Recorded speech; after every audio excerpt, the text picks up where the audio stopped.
Good morning. Welcome back to Blu-Roy Movies on this very cold and windy Sunday morning. Storm arrows ripped right through us, but that's not going to stop the show. We're still plodding on with the weekly watches.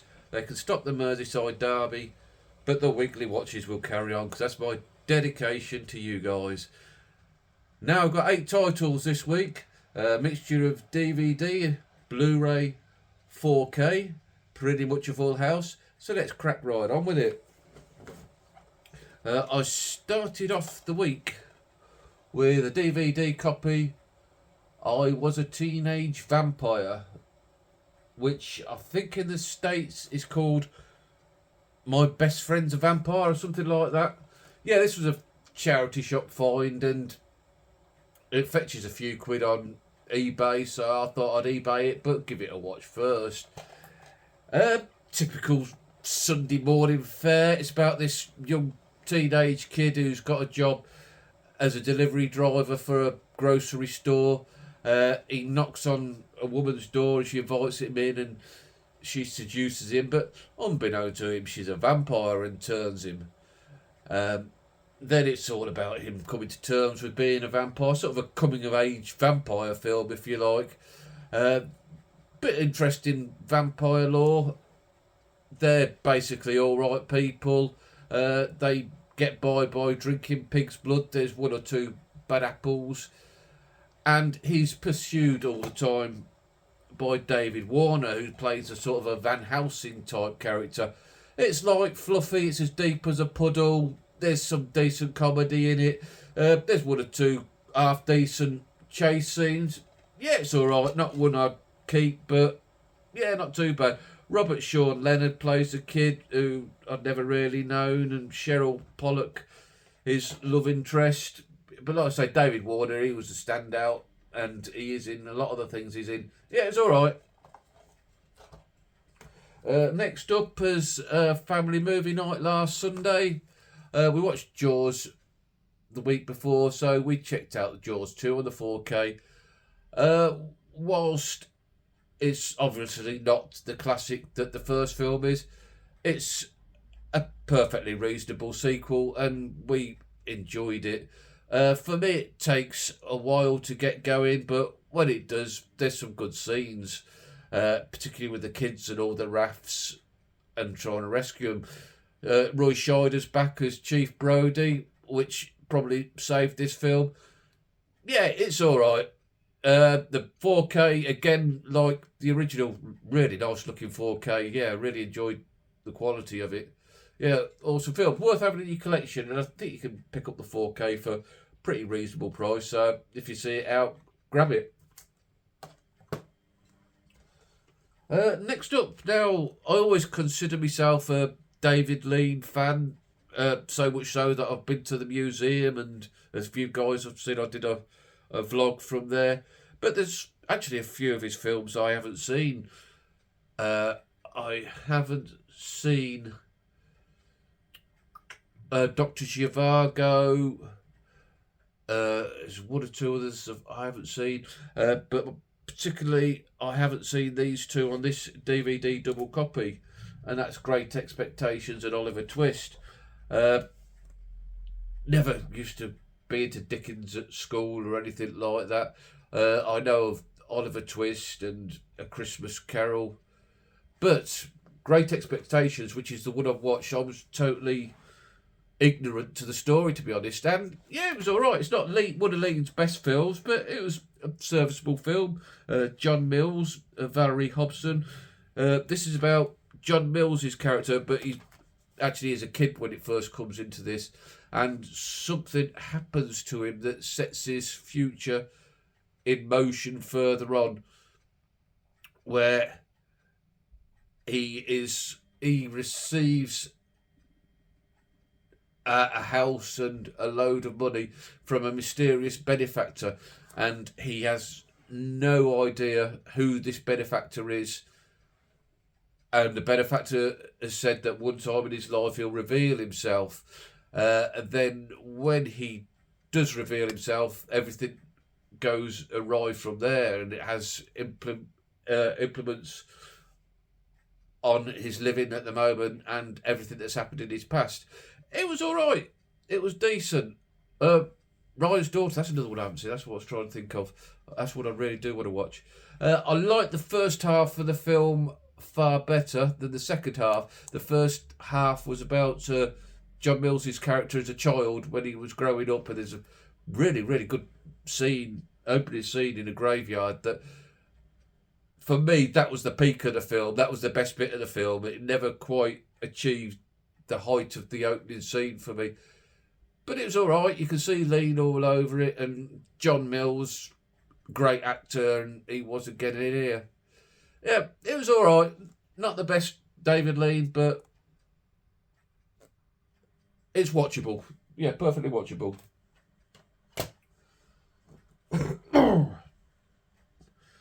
Next up, dipped into the BFI Blu-ray collection for After the Fox.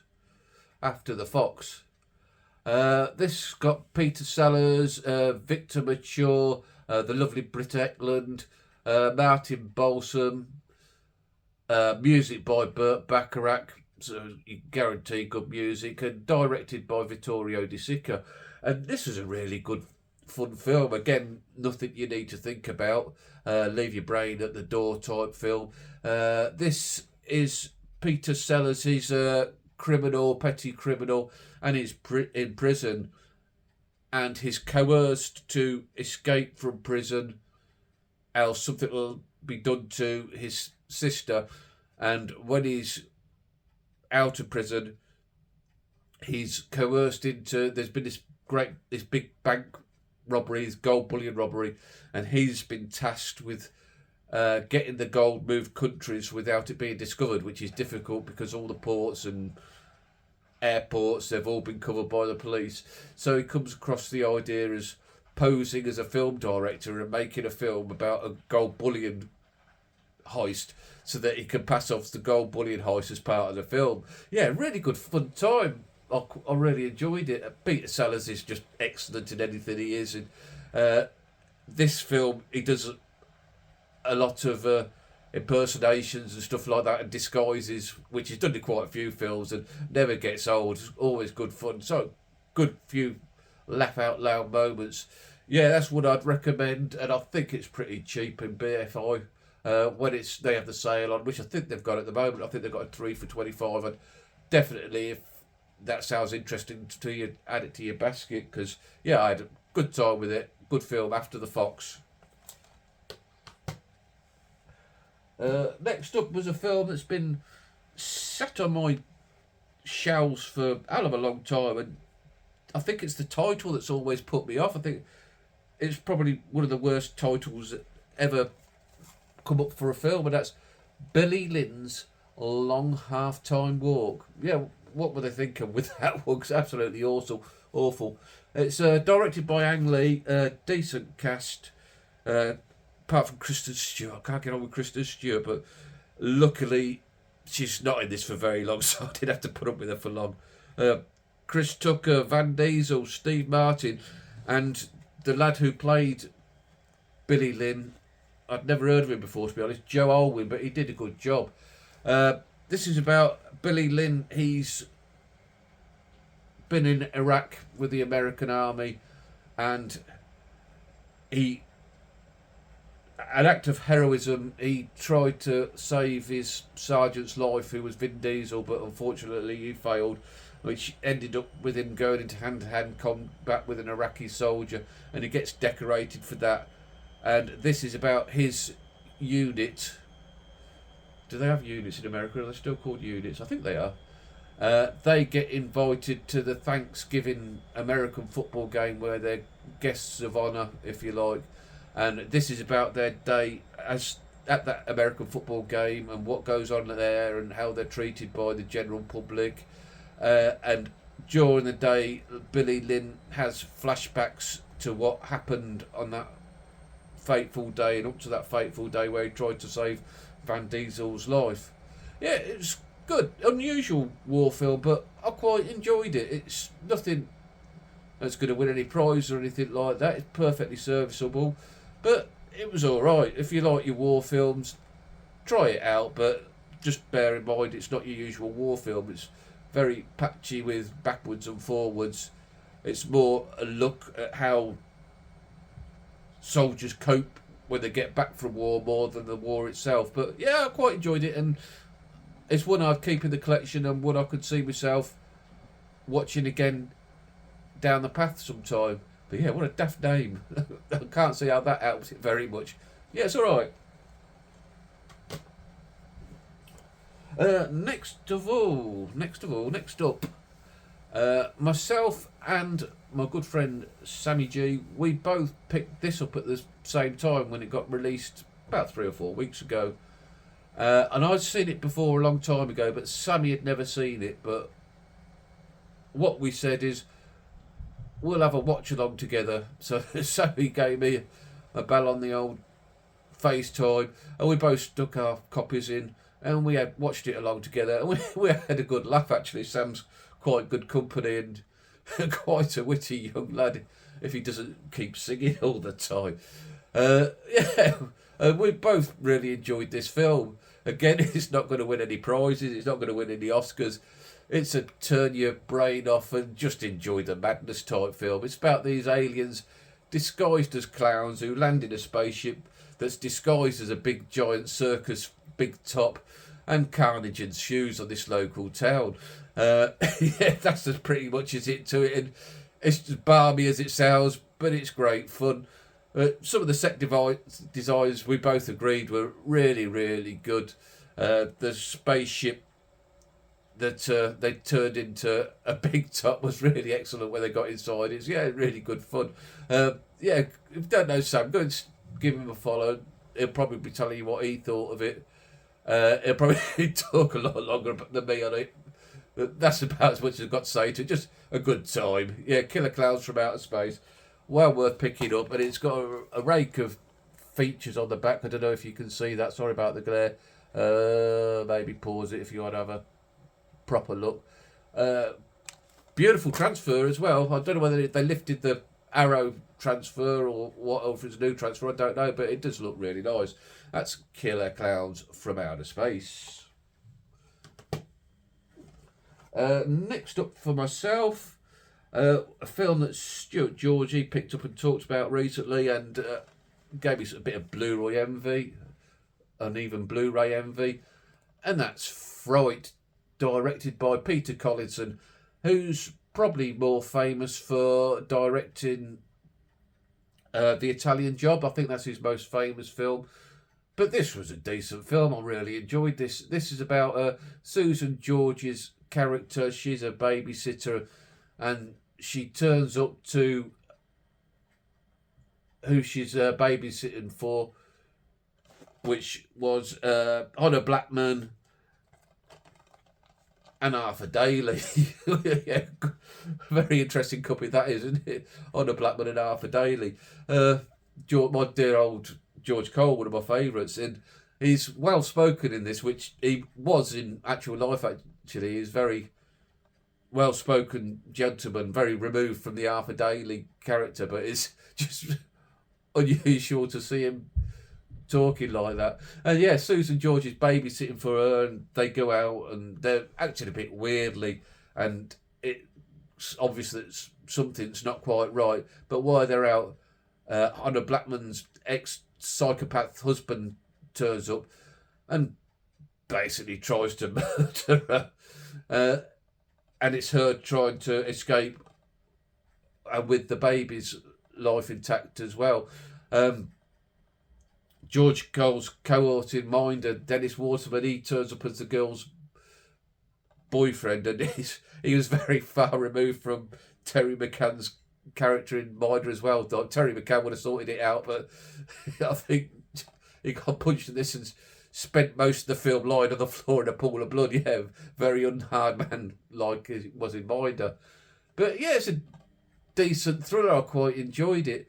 Apparently, and maybe like if the horror aficionados may put me right on this, I think I'm right in believing in this was the first film of where like sort of a babysitter's in trouble type film, which has become a bit of a stereotype in the horror genre. But yeah, put me wrong if put me right if I'm wrong, but I think this was the first time they did it. Yeah, decent film. I enjoyed it. Worth a watch. Worth a pick up. And I do like these Studio Canal releases. I'm getting a good collection of these together now. Yeah, good film. And last up for the week.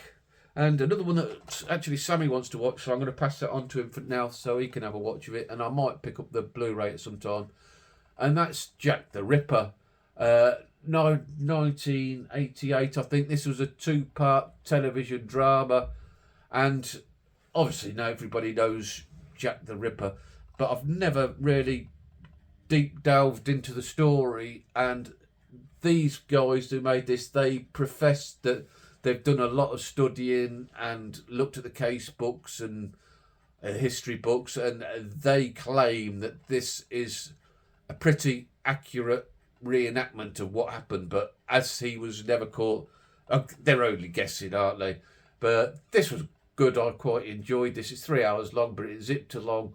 Michael Caine as an boozy detective who's in charge of the case and trying to crack it was really, really good, as Michael Caine always is, and he has a few shouty scenes which ticks all the Michael Caine boxes for me. Lewis Collins, he was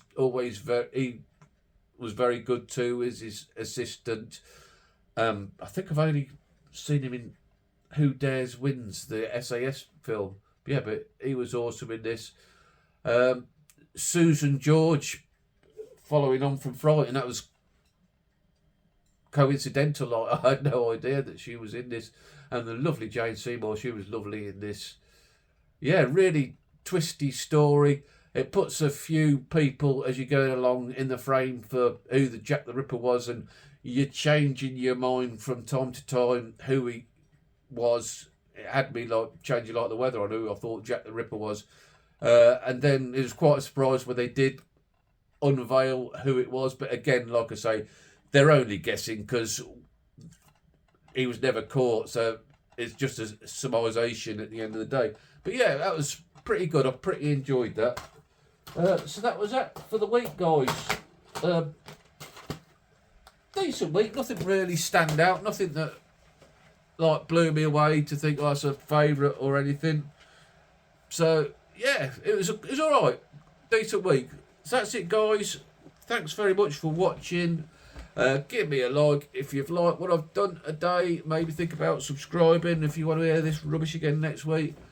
And I'll catch you all later. Ta-ra.